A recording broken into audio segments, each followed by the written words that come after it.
Hello and welcome guys, स्वागत है आप सबका एक बार फिर से आपके अपने यूट्यूब चैनल में। मैं अभिषेक के नाम सभी लोगों का वेलकम करता हूं। दोस्तों, आज हम लोग पहली बार आप लोगों के लिए लेके आ रहे हैं एक स्पेशल वीडियो, और इस वीडियो में हम लोग करने वाले हैं आपसे सीए की बात कि आप लोग चार्टेड अकाउंटेंट किस तरह से बन सकते हैं। और यहाँ हमारे सामने बैठे हैं अंकित जैन, जिन्होंने कि 2021 में सीए का एग्जाम क्लियर किया हुआ है, और इनसे जानेंगे स्टार्ट टू एंड। आप लोगों के लिए वीडियो काफ़ी यूजफुल रहने वाली है, तो आपको क्या करना है, पूरी वीडियो एंड तक देखनी है, बिल्कुल भी स्किप नहीं करनी है। हम यहाँ सारे एस्पेक्ट पे बात करेंगे, जैसे कि आप अगर 11वीं में कॉमर्स लेते तो आप किस तरह से अपने सीए बनने की शुरुआत कर सकते हैं। साथ ही साथ जानेंगे अंकित से पूरी स्ट्रेटजी कि किस तरह से उन्होंने सीए का एग्जाम क्लियर किया एक ही अटेम्प्ट में। साथ ही साथ अपन ये भी जानेंगे कि अगर सीए बनने के बाद कहाँ कहाँ और कैसी कैसी अपॉर्चुनिटी है। तो चलिए, सबसे पहले मैं इंट्रोडक्शन दे देता हूँ। अंकित जैन 2021 में सीए क्लियर किया है, और इन्होंने अपने फर्स्ट अटेम्प्ट में सीए क्लियर करा है। काफ़ी स्ट्रगल भरी इनकी स्टडी का जो टाइम था बहुत था, और मेरे बहुत अच्छे दोस्त भी हैं, जानेंगे इनसे पूरी बात, ठीक है। और अगर आप चैनल पर नए हो, फटाफट से आप चैनल को सब्सक्राइब कर दें और अपने सभी दोस्तों के साथ वीडियो को शेयर करें। चलिए अब बात स्टार्ट करेंगे। सबसे पहले अपन अंकित से उनका इंट्रोडक्शन जान लेते हैं। हेलो, मेरा नाम अंकित जैन है। मैंने अपनी 12th ऑल साइंस स्कूल से करी थी। उसके बाद तभी से मैंने सोच रखा था कि मुझे एक ऐसी फील्ड चूज़ करनी है जिसके अंदर मैं अपने सेल्फ डिपेंड होके अपना काम कर सकूं, क्योंकि मुझे जॉब करना बिल्कुल पसंद नहीं था। और इसीलिए मैंने एक सीए की फील्ड चूज़ करी, जिसके अंदर एक सबसे पहली बात तो उसके अंदर रिजर्वेशन नहीं है, इसलिए मुझे वो फील्ड सबसे अच्छी लगी। सबसे पहले अपन ये जानना चाहेंगे, जैसे अभी आपने सुन लिया कि अंकित जैन इसी साल 2021 में इन्होंने सीए क्लियर किया है, और आपने फर्स्ट अटेम्प्ट में क्लियर करा है अपना, बताइए यस आप। यस, मैंने फर्स्ट अटेम्प्ट में फर्स्ट क्लियर करा है, तो अब हमारे जो व्यूअर्स हैं, जो लोग पहली बार देख रहे हैं, जो सीए क्रैक करना चाहते हैं, तो उनके लिए हम लोग ये जानना चाहेंगे स्टार्टिंग से कि अपन 11 से किस तरह से शुरुआत करेंगे, हम लोग सीए के एंड तक पहुंच सकें। सीए के लिए सबसे पहली बात, सब्जेक्ट्स की कोई प्रॉब्लम नहीं है। अगर आप कॉमर्स हो, साइंस हो या आर्ट्स हो, उससे कोई प्रॉब्लम नहीं है। ये स्टार्ट होता है 12th के बाद से। 12th के बाद से आप अगर सीए करना चाहते हो, 12th के बाद पहले अलग प्रोसीजर होता था, अब नए प्रोसीजर में ये है कि सबसे पहले होता है फाउंडेशन का एग्ज़ाम। फाउंडेशन का एग्ज़ाम के लिए तैयारी आप 12th के बाद से कर सकते हो, और कई बच्चे होते हैं कि जो 12th के साथ साथ ही करते हैं तैयारी। उसके बाद 6 महीने बाद हर 6 महीने में मतलब ये जो अटेम्प्ट होता है। फाउंडेशन का जो एग्जाम होता है तो वो आफ्टर 12th होता है वो। आफ्टर 12th ही होता है। उसके अंदर 12th की मार्कशीट लगती है या फिर अवेटेड मार्कशीट लगती है। अवेटेड मार्क्स हाँ लगते हैं, यानी मतलब अपन चाहे तो 11 12 से भी उसकी प्रिपरेशन कर हाँ, सकते प्रिपरेशन हैं। स्टार्ट कर सकते हैं। और मतलब 12th, आपकी 12th होते ही आपका फाउंडेशन वाला एग्जाम होगा, उसकी प्रिपरेशन आप पहले से कर सकते हैं, या आप एक साल का गैप लेके भी। अब कुछ बच्चे अपना टाइम बचाने के लिए 12th के साथ ही अब प्रिपरेशन स्टार्ट कर देते हैं, और 12th का एग्ज़ाम देते ही जो अटैम्प्ट आता है सबसे पहले, उसी में वो एग्ज़ाम दे देते हैं, ताकि उनका आगे का टाइम बच सके। तो फर्स्ट एग्ज़ाम में फाउंडेशन का एग्ज़ाम होता है, जो हर 6 महीने में एग्ज़ाम होते हैं। तो जैसे फर्स्ट अटैम्प्ट में हो जाए तो वेल एंड गुड। फिर उसके बाद अपन सेकेंड एग्ज़ाम की तैयारी करती है, जिसका नाम इंटरमीडिएट है। इंटरमीडिएट पहले उसको आईपीसीसी बोलते थे, पर अब इंटरमीडिएट के नाम से। इसके अंदर 8 सब्जेक्ट्स होते हैं, और इसकी तैयारी के लिए अपन को फिर वापस 6 महीने का, हर 6 महीने में एग्ज़ाम होते हैं। पर इसके लिए जनरली लोग 1 साल का गैप लेते हैं कि 1 साल में प्रिपरेशन हो जाए। उसके लिए फिर 1 साल बाद जब अटैम्प्ट की बात आती है, तो सबसे बेस्ट है कि कोचिंग्स के अलावा सेल्फ डिपेंड होना ज़रूरी है, सेल्फ प्रिपरेशन करना ज़रूरी है, उसके लिए टाइम रखना ज़रूरी है। फिर उसके बाद मैं बताऊं तो ट्रेनिंग होती है 3 साल की, आर्टिकलशिप जिसको बोलते हैं। 3 साल के लिए डिपेंड करता है। सेकंड वाला जो एग्जाम था जिसके लिए एक साल तैयारी करते हैं, कौन सा, इंटरमीडिएट, इंटरमीडिएट, अगर वो आपने क्रैक कर लिया तभी आपकी ट्रेनिंग स्टार्ट होगी। हाँ, तभी आपकी ट्रेनिंग स्टार्ट होगी। उसके अंदर 2 ग्रुप्स होते हैं। अगर आपका एक भी ग्रुप क्लियर हो गया तो आप ट्रेनिंग के लिए अप्लाई कर सकते हो, और ट्रेनिंग के साथ साथ सेकंड ग्रुप की तैयारी भी कर सकते हो। मगर क्लियर करना जरूरी है हाँ, सेकंड में। एक ग्रुप क्लियर करना ज़रूरी है, और दोनों ग्रुप क्लियर करने के बाद ही आप फाइनल के लिए रजिस्ट्रेशन कर सकते हो। रजिस्ट्रेशन करने के जिस साल आपने ट्रेनिंग के लिए अप्लाई किया, उसके 3 साल तक आपको ट्रेनिंग करनी है, और जब थर्ड ईयर कंप्लीट होने वाला होगा, तब आप फाइनल के एग्ज़ाम के लिए फॉर्म भर सकते हो। मतलब 3 साल और का वो जो फाइनल ज़रूरी एग्जाम है। है और वो क्लियर होते ही अपना सीए हो गया। हाँ, वो फाइनल एग्ज़ाम में भी फिर वापस 2 ग्रुप होते हैं, और दोनों ग्रुप कंप्लीट करने के बाद ही आप सीए बन सकते हो। और सीए बनने के बाद भी अपने पास बहुत ऑप्शन है, पर अच्छा, मतलब मैं एक जनरल और बेसिक एक बार बता देता हूँ। अंकित ने तो ब्रीफ बहुत अच्छे से डिस्क्राइब कर दिया।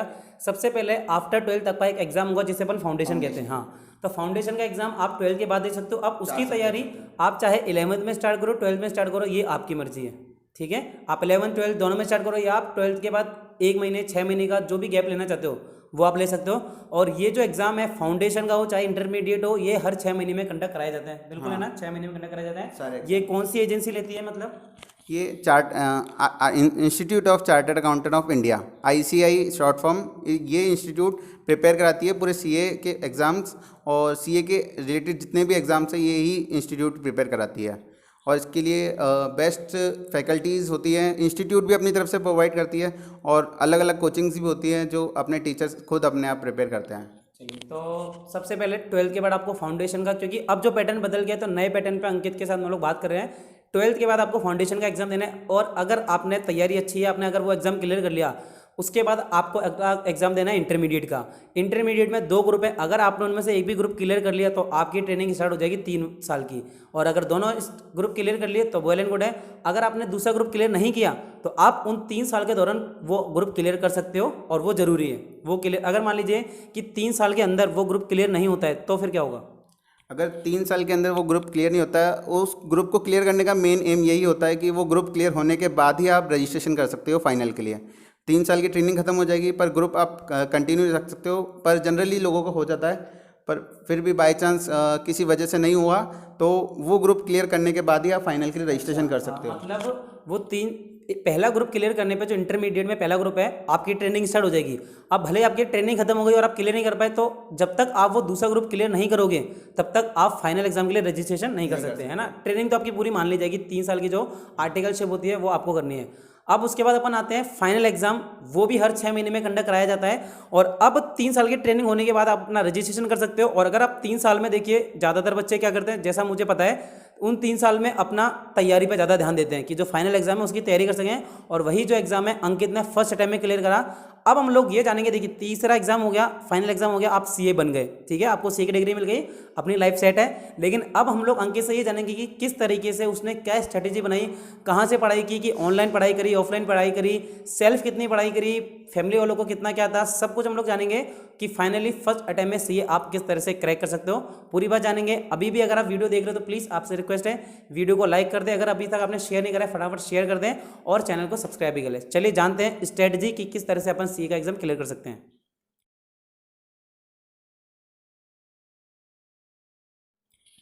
मैं सिर्फ CA फाइनल की स्ट्रेटेजी नहीं बताऊंगा, मैं तो स्टार्टिंग से लेके फाउंडेशन से लेके CA फाइनल तक की मैंने 11th से किस तरह से प्रिपरेशन करा आप बताइए। मैं अपना एग्जांपल ही रख के बताऊंगा कि मैंने किस तरीके से प्रिपरेशन की थी।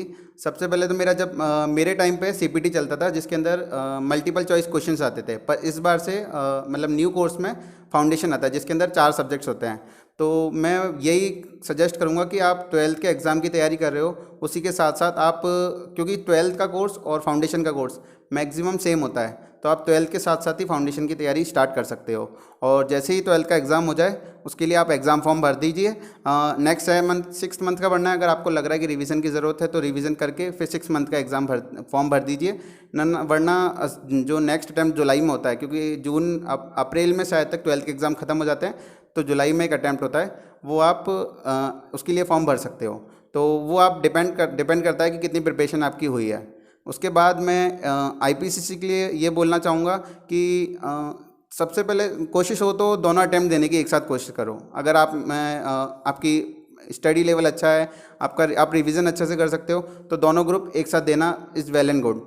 बट अगर आपको लग रहा है कि बोले मेरी प्रिपरेशन नहीं हो पाएगी या मैं पढ़ाई में थोड़ा सा वीक हूँ, तो उसके अंदर सबसे पहले फर्स्ट ग्रुप की तैयारी कर लो। फर्स्ट ग्रुप क्लियर करते ही आपकी ट्रेनिंग स्टार्ट हो जाएगी, तो आपका वो ट्रेनिंग टाइम स्टार्ट हो जाएगा, तो 3 साल स्टार्ट वहाँ से हो जाएंगे आपके फाइनल एग्जाम के लिए, तो अटैम्प्ट फिक्स हो गया। उसके बाद आप सेकंड ग्रुप की तैयारी साथ साथ कर सकते हो। किसी ऐसी फर्म में प्रैक्टिस करो, ट्रेनिंग करो, आर्टिकलशिप करो, जिसके अंदर आपको थोड़ा थोड़ा टाइम पढ़ने के लिए भी मिले और आपको काम भी सीखने मिले। और ट्रेनिंग के लिए मैं बताना चाहूँगा कि ट्रेनिंग के लिए 2 ऑप्शन होते हैं। एक तो आप अपनी सिटी से बाहर जाके बिग 4 में ट्राई करो, अच्छी अच्छी फर्म्स में ट्राई करो, या फिर आप अपनी सिटी में रह के ही किसी लोकल फर्म में ट्राई करो। उसके अंदर ऑप्शन ये होगा कि अगर आपको फ्यूचर में जॉब करनी है तो बाहर जाने का ऑप्शन बेस्ट है, क्योंकि वहाँ आपको एक्सपोजर अच्छा मिलेगा। पर अगर आपको अपनी सिटी में ही ऑफिस खोलना है तो आप अपनी सिटी के अंदर ही किसी लोकल फर्म के अंदर उस एरिया का काम सीखो जिस एरिया में आपको फील्ड में आगे काम करना है। इसके बाद मैं बताना चाहूँगा कि इसके अंदर ये ऑप्शन और है कि आप फर्स्ट ग्रुप और सेकंड ग्रुप दोनों में से कोई सा भी ग्रुप एक पहले दे सकते हो। ऐसा कोई नहीं है कि पहला ग्रुप ही पहले देना पड़ेगा या दूसरा ग्रुप पहले देना पड़ेगा, ऐसा कुछ नहीं है। आप कोई सा भी ग्रुप पहले दे सकते हो जिसमें आपको सब्जेक्ट्स ईजी लग रहे हैं। बस मेन बात है कि एक ग्रुप क्लियर करते ही आपकी ट्रेनिंग चालू हो जाएगी, और वो ज़रूरी है क्योंकि फाइनल का अटैम्प्ट अपन को सबसे पहले सिक्योर करना है। जिस दिन आपने ट्रेनिंग का फॉर्म भरा उस दिन के 3 साल बाद आपका फाइनल का अटैम्प्ट फिक्स हो जाएगा। उसके बाद आप जब तक सेकंड ग्रुप क्लियर कर सकते हो इजीली हो सकता है, क्योंकि 3 साल बहुत होते हैं और 4 सब्जेक्ट्स होते हैं, दोनों ग्रुप में 4-4 सब्जेक्ट्स होते हैं और इतने कोई टफ सब्जेक्ट्स नहीं है। अगर आप सही तरह से प्लानिंग करोगे तो वो सब अच्छे से हो जाएंगे। मेरे टाइम में क्या हुआ था, मेरे आईपीसीसी में मेरे को 2 अटैम्प्ट लगे थे। उसके अंदर फर्स्ट टाइम मेरा फाउंडेशन मेरा सीपीटी था, तो सीपीटी मेरा एक बार में क्लियर हो गया था। तो आईपीसी के लिए मैंने प्रिपरेशन करी और मेरा आईपीसीसी नहीं हुआ था। तो उस टाइम में मैं बहुत सैड हो गया था, मैंने सोच लिया था कि सीए छोड़नी है। बट कुछ मेरे फैमिली वालों ने समझाया, थोड़ा मेरे फ्रेंड्स ने समझाया, तो मुझे लगा कि बोले एक बार और ट्राई करना चाहिए। तो मैंने एक बार और ट्राई करा, पर फिर मैंने कोई कोचिंग्स नहीं ली, मैंने सेल्फ स्टडी करी। मेरे को पता था कि बोले सेल्फ स्टडी में ही कमी है और सबसे ज़्यादा कमी उसी में आती है। जिसकी प्रिपरेशन अच्छी होती है सेल्फ स्टडी में, वो एक बार में क्लियर कर देता है। तो मैंने अपनी प्रिपरेशन करी और फिर मेरा क्लियर हो गया। फिर उसके बाद मैंने आर्टिकलशिप के लिए रजिस्ट्रेशन कर लिया लोकल फॉर्म में, क्योंकि मेरे को फ्यूचर में ऑफिस खोलना था इस वजह से। तो फिर आर्टिकलशिप के साथ साथ ही मैंने फाइनल्स की कोचिंग भी स्टार्ट कर दी, क्योंकि फाइनल की कोचिंग्स में सब्जेक्ट्स बहुत लेंदी होते हैं और उनकी कोचिंग्स ख़त्म होते होते ही 2 साल लग जाते हैं। तो इसीलिए वो 3 साल का गैप होता है कि आपकी प्रिपरेशन भी अच्छे से हो जाए, आप काम भी अच्छे से सीख सको। और मैंने ये किया था कि मैंने अपने जो मतलब जिस फर्म के अंदर मैं आर्टिकलशिप करता था उन प्रिंसिपल से मैंने पहले ही बात कर रखी थी कि लास्ट 6 मंथ का मेरे को गैप चाहिए अपनी सेल्फ प्रिपरेशन के लिए, क्योंकि मुझे समझ आ गया था कि पढ़ाई किसी भी टीचर से कर लो, जब तक सेल्फ प्रिपरेशन अच्छी नहीं होगी सीए नहीं होगा। और सबसे मेन बात जो इसके अंदर सीए के अंदर है, वो आप सेकंड ऑप्शन नहीं रखना। जैसे कि आप चाह रहे हो कि आपको सीए करना है और फिर आप सोचते हो कि बोले सीए नहीं हुआ तो मैं ये कर लूँगा, मैं वो कर लूँगा, वो सेकंड ऑप्शन नहीं रखना। क्योंकि सेकंड ऑप्शन जब तक होगा, जब तक आपका सीए बनने का ड्रीम ही रहेगा, वो फर्स्ट ऑप्शन वो ऑप्शन होना ही नहीं चाहिए, वो आपका first and last he option होना चाहिए। और फाइनल्स में ना सबसे मेन मैंने किया था, जो लास्ट के जो 4 मंथ थे ना, मेरी एक्चुअल में फरवरी में कोचिंग्स पूरी हुई थी, मेरे पास सिर्फ 3 महीने थे सेल्फ प्रिपरेशन के लिए। तो मेरे को एक डर भी था कि बोले 8 सब्जेक्ट्स हैं और 3 महीने में कैसे कवर होंगे, क्योंकि 6 मंथ्स अप्रॉक्सीमेट चाहिए सेल्फ रिवीजन के लिए। फिर मैंने क्या किया, एक डायरी ली, उसके अंदर अपनी प्लानिंग लिखना चालू करी कि बोले इतने टाइम तक मेरे को इस सब्जेक्ट्स को कंप्लीट करना है। इस डेली बेसिस पर प्लानिंग करी कि बोले कल मेरे को ये करना है, परसों मेरे को करना है। और जिस दिन प्लानिंग सक्सेसफुल नहीं होती उसके नेक्स्ट दिन मेरी प्लानिंग डबल होती है कि लास्ट डे का भी कवर करना है, नेक्स्ट डे का भी कवर करना है। इसी तरीके से मेरा लास्ट 3 मंथ में रिवीजन तो हो गया था, पर फिर भी मैं सेटिस्फाइड नहीं था। बट लकीली लॉकडाउन की वजह से अटैम्प्ट 1-1.5 महीना आगे शिफ्ट हो गया, तो मुझे उसकी वजह से रिलैक्सेशन मिला और मैंने अपने स्ट्रॉन्ग सब्जेक्ट्स पे फोकस करना चालू कर दिया, जिसमें मुझे लग रहा था कि मेरे अच्छे मार्क्स आ सकते हैं और मेरे को जो सब्जेक्ट्स अच्छे लगते थे या मेरी उसके अंदर नॉलेज अच्छी थी, तो उनमें मैंने फोकस करना चालू कर दिया। क्योंकि इसके अंदर एग्जाम्शन भी ज़रूरी है। एग्जाम्शन की वजह से इसके अंदर ये होता है, क्राइटेरिया ये है कि हर सब्जेक्ट के अंदर 40% आना ज़रूरी है और इन एग्रीगेट 50% आना ज़रूरी है। तो 40% तो जनरली आ जाते हैं लोगों के, पर एग्रीगेट की वजह से वो पूरा ग्रुप रह जाता है। इसलिए मैंने एग्जाम्शन की प्रिपरेशन करी थी कुछ सब्जेक्ट्स के लिए। मैं बताना चाहूँगा कि मेरे फाइनल अटैम्प्ट में 3 सब्जेक्ट्स में एग्जाम्शन आई थी, एक डायरेक्ट टैक्स, एक इनडायरेक्ट टैक्स और एक एसएफएम। तो इसी के आगे यही स्ट्रेटजी मैंने फॉलो की थी। और मैं ऐसा नहीं कहूँगा कि आप मेरी स्ट्रेटजी फॉलो करो, पर मैं कहूँगा कि जो भी आप स्ट्रेटजी बनाओ उसको प्रॉपर बनाओ और उसको अचीव करने की पूरी कोशिश करो। 90% भी अगर वो अचीव होगी ना तो आपके चांसेस बढ़ेंगे, क्योंकि इसमें सीट्स लिमिट होती है। कम से कम 11 से 12%, मैक्सिमम 15% तक रिजल्ट निकलता है, वो बहुत चांस कम है। तो इसीलिए 15 बच्चे, 100 में से 15 बच्चे ही सेलेक्ट होंगे, तो 15 बच्चों में ही आपको आना है, यही मैं कहना चाहूँगा। बाकी अभिषेक भैया को माइक दूंगा। चलिए, मतलब मुझे जो अंकित की 2-3 बातें बहुत अच्छी लगी। सबसे पहली चीज़ सेल्फ स्टडी। आप चाहे कितनी कोचिंग कर लो, कुछ कर लो, जब तक अगर आपने सेल्फ स्टडी नहीं की है, टाइम मैनेजमेंट, ये डेली प्लान बनाना बहुत बड़ी बात है कि आपने डेली प्लान बनाया और वो अचीव नहीं हुआ, तो क्या वो जो आज का जो मेरा काम था क्या मैं उसे छोड़ दूंगा? वो नहीं हो पाया तो नहीं हो पाया, नहीं, उस काम को डबल मेहनत के साथ कल करना है, वो चीज़ है। और सेल्फ स्टडी ध्यान रखना, चाहे कोई भी एग्जाम हो। मैं ये नहीं कहता सी का एग्जाम है, मैं एक बताना चाहूँगा, कई लोग बोलते हैं सी का एग्जाम बहुत टफ है, लेकिन मेरी नज़र में सी का एग्जाम सबसे आसान है। क्यों आसान है आपको बता दूं। मान लीजिए आप किसी और गवर्नमेंट एग्जाम को दे रहे हैं, एक्स सब्जेक्ट कोई भी एग्जाम आप अगर दे रहे हो तो आपको वो एग्जाम ज़्यादातर एग्जाम हर साल नहीं होते, लेकिन जो एग्जाम हर साल होते हैं तो आपको पूरा A to Z स्टार्टिंग से करना पड़ता है। लेकिन सीए में क्या है, अगर आप A से B पे आ गए तो आपको B से स्टार्ट करना है, अगर आप B से Y पे आ गए तो अब आपको Y के आगे Z पे पहुंचने के लिए A से स्टार्ट नहीं करना है, अगर आप Z पे फेल हो गए हो तो आपको Z का एग्जाम ही दोबारा देना है। तो इसीलिए सीए एक बहुत आसान एग्जाम होता है, क्योंकि वही चीज़ रिपीटेडली आपको पढ़नी है और उसी का एग्जाम देना है, और वो आप उसी पॉइंट पे जहां फेल हुए ना आप उसी पॉइंट से उठ के खड़े हो सकते हो। तो that is very big point कि आप सीए का एग्जाम आसानी से क्रैक कर सकते हो। दो तीन चीज़ें जो कि आपको चाहिए, सेल्फ स्टडी, डेडिकेशन फॉलो होना चाहिए। जैसा कि अंकित ने बताया कि अगर आपका ऑप्शन है मुझे सीए बनना है तो सीए ही बनना है, ये नहीं कि सीएस बन जाऊंगा कि भाई जूनियर अकाउंटेंट के एग्जाम निकले वो भर दिए, नहीं। फोकस पहले एक तरफ रखो, जब तक आपके मन में है कि मुझे अटेम्प्ट करते रहना है, अटेम्प्ट करो। कई, मैं अंकित भी जानता है, मैं भी जानता हूँ, कई मैं ऐसे लोगों को जानता हूँ जिनने 6 से 7 साल बाद नहीं कि ट्रेनिंग होने के 6 से 7 साल तक अटेम्प्ट करते रहे और फाइनली उसके बाद सीए, भले आपने कभी भी सीए क्रैक करा लेकिन आपका सीए क्रैक हुआ। एक कहावत है, बहुत अच्छी बात है कि जब आपका सूरज उगता है ना तो दुनिया आपको सलाम ठोकती है, ठीक है। और वो अंकित बहुत अच्छे से जानता है कि जब तक अपन सीए नहीं बने, अपन प्रिपरेशन कर रहे हैं, दुनिया वाले अपने को कोसेंगे कि अभी तक नहीं बना, ठीक है। बहुत सारी चीज़ें मुझे भी फेस करना पड़ता है कि अभी तक ये नहीं हुआ, लेकिन जिस दिन आपका सूरज उग जाएगा तो दुनिया वाले आपको सलाम ठोकेंगे। कहने का मतलब आप लोग समझ गए होंगे कि जिस दिन आपका क्लियर होगा, कुछ भी आप सक्सेसफुल हो गए, तो दुनिया वाले ये नहीं पूछेंगे कि यार तूने इतने साल लगा दिए। अंकित आज 23-24 साल का है, उसने क्लियर कर लिया। कई ऐसे लोग हैं जो 30-31 साल में क्लियर करते हैं, ठीक है, लेकिन अब उसने 31 साल में क्लियर करा तो उसकी भी वही वैल्यू है जो अंकित की वैल्यू है। सेम, दोनों सेम स्थान पर है, सेम इस प्लेस में कि दोनों ने सीए क्लियर कराए। तो आप लोगों को हिम्मत नहीं हारनी है। स्ट्रेटजी अंकित ने बहुत अच्छी बनाई, आप लोग उसको अपने ध्यान में ला सकते थे। काफ़ी ज़्यादा मोटिवेटेड बात करी कि हारना नहीं है, मैं डेली प्लान करता था, उसको फॉलो करता था, नहीं होता तो आगे जाता था, ये रहा। फैमिली वालों को अंकित को बहुत सपोर्ट रहा हर तरह से। तो ये सारी चीज़ें बहुत ज़्यादा मैटर करती हैं, ठीक है। अब आपको उसी तरह से प्लान करना है। अब मैं आगे ये जानना चाहेंगे, मान लीजिए अंकित जैसे सीए बन गए हैं, अब आगे सीए के बाद कहाँ कहाँ कितना क्या स्कोप है वो और अंकित से जान लेते हैं, और फिर हम अपन वीडियो को एंड करेंगे एक बहुत अच्छे मैसेज के साथ। चलिए अपन सीधे अंकित से बात करते हैं।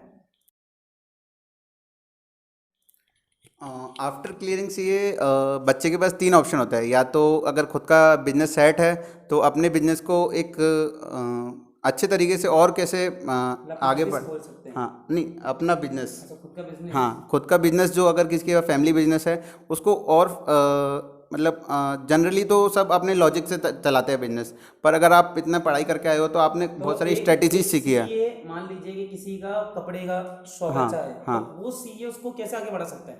वो सीए अपने जो वो अब जब सीए का कोर्स होता है उसके अंदर कई जगह ना कॉस्टिंग स्ट्रेटेजीज होती है, इनकम टैक्स स्ट्रेटेजी होती है, अपने बिजनेस को प्लान कर सकता है। एक्चुअली में जो अभी बिजनेस चलते हैं, जो बिजनेस लोग अपने मेंटेन करते हैं, वो सिर्फ एक लॉजिक पर चलते हैं या फिर एक्सपीरियंस के बेसिस पे चलते हैं। पर उसी के साथ अगर अपन अपनी स्टडी जोड़ लें तो उसको अपन 4 गुना तरीके से चला सकते हैं। जैसे ऑनलाइन आजकल जितना चल रहा है, पर लोकल मार्केट में ऐसा ऑनलाइन नहीं है, पर अगर अपने बिजनेस के अपन ऑनलाइन चला लें, उसके अलावा अपन सारी चीज़ें साथ चलें। जैसे कॉस्टिंग के अंदर कॉस्टिंग अपन पढ़ते हैं, कॉस्टिंग स्ट्रेटेजीज होती हैं कि अपन कैसे अपनी कॉस्ट को कम कर सकते हैं। अब एक्सपीरियंस की बेसिस पे तो कर सकते हैं, लेकिन जब स्टडी उसके अंदर मिल जाएगी तो अपन उसको और अच्छे से आगे बढ़ा सकते हैं।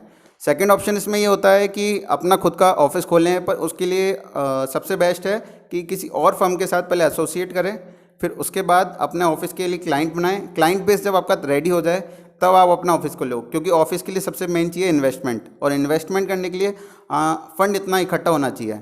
तो एक सेकेंड ऑप्शन होता है ऑफिस खोलने का। जनरली अगर अपन एक ऑफिस खोलना चाहे तो कितना अपने को अमाउंट चाहिए? अप्रोक्सीमेट माने जाए तो 2 लाख रुपए, अगर आप ऑफिस स्ट्रक्चर करना, स्ट्रक्चर बनाना, वगैरह के लिए चाहिए हाँ हो सकते हैं। सेटलमेंट, और बाकी ऐसा फीस वगैरह का कुछ ज़्यादा नहीं है। मैक्सिमम 10-12 हज़ार रुपये फ़ीस है। जैसे मेंबरशिप फ़ीस हो अगर गई। अपन ऑफिस खोलना चाहते हैं तो अपने को मेंबरशिप की फीस देनी पड़ती है? नहीं, मेंबरशिप फ़ीस तो किसी भी ऑप्शन में देनी पड़ेगी, क्योंकि जब आप सीए बन गए तो आप मेंबर बन गए इंस्टीट्यूट के, तो एनुअल मेंबरशिप फ़ीस होती है, वो आपको एनुअली पे करनी पड़ेगी। सबको पे करनी पड़ती हाँ, है? सबको पे करनी पड़ती है। उसके अलावा अगर आपको ऑफिस खोलना है तो एक सीओपी की फ़ीस होती है, वो भी आपको फंड पे करनी पड़ती है, और फर्म का रजिस्ट्रेशन कराना पड़ता है। जो भी आप नाम से फर्म बनाना चाहते हो तो ऑफिस के अंदर ये सिस्टम होता है। और थर्ड ऑप्शन होता है जॉब का। जॉब के अंदर भी कई ऑप्शन होते हैं। सबसे पहले तो जैसे ही सीए का रिजल्ट क्लियर होता है उसके बाद जनरली लोग कैंपस भरते हैं। कैंपस तो जनरली इंजीनियरिंग में होता है, सब में होता है, तो सीए के कैंपस में भी होता है कि अगर आपका लक भी काम किया और आपकी नॉलेज भी सब साथ दिया तो अगर आपके कैंपस में जॉब लगी तो 11 से 12 15 लाख मैक्सिमम 20-25 लाख तक आपकी जॉब लग सकती है, अगर आपके स्कोरिंग अच्छी रही, जो कैंपस के रूल्स होते हैं उस हिसाब से। उसके अलावा अगर आप कैंपस में सिलेक्शन नहीं हो पाया, अगर आपका प्राइवेट, आप किसी को प्राइवेट फर्म्स को या कंपनीज में अगर अप्लाई करते हो तो वहाँ पे भी सिलेक्शन हो जाता है। और उसके अलावा एक CNAG होता है, गवर्नमेंट कंपनी होती है जो गवर्नमेंट कंपनीज़ की ऑडिट करती है। ऑडिटर होते हैं ये जो गवर्नमेंट कंपनीज़ के ऑडिट करते हैं, उसके अंदर भी आप अप्लाई कर सकते हो। पर उसके लिए जनरली वो अलग अलग उनके रूल्स होते हैं, तो उस बेसिस पर अगर आप सिलेक्शन हो जाता है आपका तो बहुत बढ़िया है। क्योंकि गवर्नमेंट कंपनी, लोग बोलते हैं कि CA तो प्राइवेट होते हैं, पर अगर CNAG के अंदर आप ऑडिटर बन गए या फिर उसके अंदर सिलेक्शन हो गया आपका, तो आप एक गवर्नमेंट एम्प्लॉई हो, ये मान के चलना, ऐसा है। चलिए, तो अच्छा आप समझ गए कि आप अपने खुद के बिजनेस को आगे बढ़ा सकते हो। सेकंड, आप कैंपस से ले सकते हो। थर्ड चीज़ है आप प्राइवेट जॉब कर सकते हो, किसी भी प्राइवेट कंपनी में, जो बड़ी कंपनी है उसके आप खाते जो अकाउंट है उन्हें हैंडल कर सकते हो ईजिली। 40 से 50 हज़ार रुपये आपको सैलरी कहीं भी मिल जाएगी। एक और है जो इसने बताया गवर्नमेंट CA, उसके अलावा कई सारे गवर्नमेंट डिपार्टमेंट में जो अकाउंट हैंडल करने के लिए CA की वैकेंसी निकलती है और उसमें CA वाला एप्लीकेबल होता है, वो भर सकता है फॉर्म को और पहली प्रायोरिटी CA को दी जाती है। ठीक है, जैसे बिजली बोर्ड है, काफ़ी सारी ऐसी जगह जहाँ पे CA मांगते हैं, अकाउंट मांगते हैं, तो CA वाले स्पेशली मांगते हैं और उनका सिलेक्शन वहाँ जल्दी से हो जाता है। अब देखिए, आप अगर कैंपस में, तो मैं एक बात और जानना चाहता हूँ, ये मेरी खुद की क्यूरियोसिटी है कि जिन लोगों की रैंक अच्छी आती है तो क्या कैंपस में उन्हें पैकेज अच्छा मिलता है? ऐसा कुछ है या नहीं है, मैं ये जानना चाहता हूँ। नहीं, ऐसा एक्चुअली में कुछ नहीं है, पर जिनकी रैंक्स आती है उनसे एक्सपेक्टेशन होती है।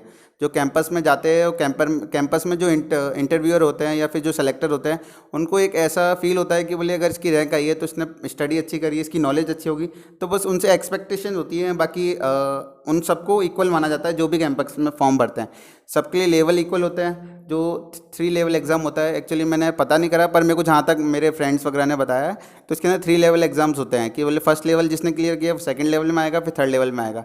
तो लास्ट में सिलेक्शन इनके लिमिटेड सीट्स होती है, तो वो सिलेक्शन करते हैं। अगर फर्स्ट रैंक का क्या पता फर्स्ट लेवल पे ही निकल जाए, और कई बार होता है कि बोले जो थर्ड फोर्थ फिफ्थ अटेम्प्ट भी लगा है जिसको, पर वो एक बार में टॉप सिलेक्शन पे आ जाए और 25 लाख तक का ही पैकेज लग जाए उसका, ऐसा होता है। और इसके अंदर कैंपस के अंदर सबसे बेस्ट होता है कि आपको फ़ॉरेन एम्प्लॉयमेंट मिलने के चांसेस ज़्यादा रहते हैं, कि बड़ी कंपनीज़ आपको सेलेक्ट कर लेती हैं। वहाँ पे सिर्फ कैंपस इंटरव्यू नहीं होते, और भी लोग आते हैं, कई बड़ी कंपनीज़ के लोग आते हैं, ताकि वो देखते हैं कि किसके अंदर स्ट्रेटेजी बनाने की टेक्निक्स अच्छी है, मतलब नॉलेज देखते हैं। वो ये नहीं देखते कि लेवल क्लियर हुआ या नहीं हुआ, कितना टैक्स बचा सकता है, वही वाली चीज़ देखते हैं। हाँ हाँ हाँ, वही अपन ऐसा कह सकते हैं कि वो सिर्फ लेवल क्लियर वाले पर नहीं देखते, वो सिर्फ जिसकी नॉलेज अच्छी है ना उसको देखते हैं, वो सेलेक्ट कर लेते हैं। वहाँ से फिर वो आगे से अपने आप ऑफर लेटर उनको अप्लाई करते हैं।